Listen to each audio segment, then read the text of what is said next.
Hello everybody and welcome to the channel. Today I'm going to be teaching you how to make an auto-sifting mealworm farm. So one of the most annoying things about having a mealworm farm is having to sift through and separate the beetles from the little babies or just do something like that. It's pretty annoying. However, this method you don't have to do anything. You can just set it there. It takes care of itself. It's super simple. All you're going to need is 2 of these type of Sterilite boxes. One obviously has to be taller than the other because you're going to be putting one on top of the other, cutting out the bottom, putting screen there, glue it with some super glue. Some people use wood to attach it, like make a little frame with wood.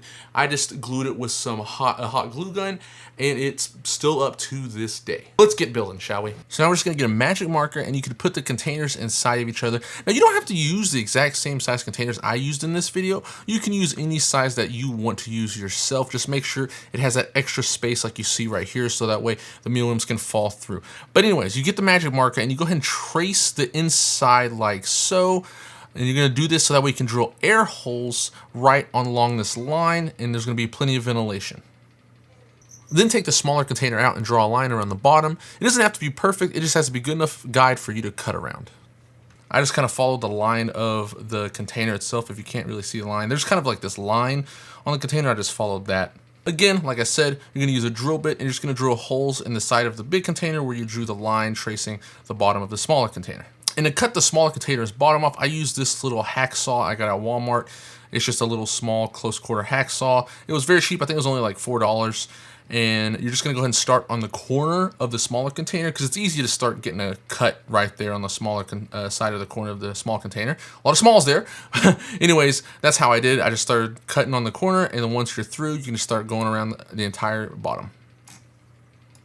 And then once the bottom is cut, you go ahead and get a screen. I used aluminum screen from Home Depot and just put it over the top. Get yourself a hot glue gun and then just start gluing the aluminum screen to the bottom of the small container with the hole cut out. Now I'm gonna take a few glue sticks and make sure to get the screen pretty tight. And you can use as much hot glue as you want to, just make sure it's sticking to the small container's bottom that you cut out. I used quite a bit of hot glue to make sure it stuck pretty good. And once it's on there, it's on there. Mine is still going strong to this day. And then once you're done, you can go ahead and cut off the extra pieces of aluminum screen, and look at this. You are done. It's as easy as that. As you can tell, I cut the holes in the side of the container right there. Bam! That is super easy. It's strong. All you have to do is add your oatmeal to the bottom and the top, add the mealworms, and it's going to do everything itself from there. For reference, this is what mine looks like. It does kind of sag. I didn't get it as tight as I want it to be, but it does sag a little bit. That's totally fine. The mealworms are going to fall through. You can actually see some mealworms falling through right there. And you can see them wiggling out, and they'll fall through, and they'll go to the bottom, and that's where I keep the baby mealworms, and you don't have to worry about sifting it itself. It does it all by its own, and that is it. And that's the final product. I hope you enjoyed. If you did, like and subscribe. If you have any questions or you want to know anything else, drop that down below as well.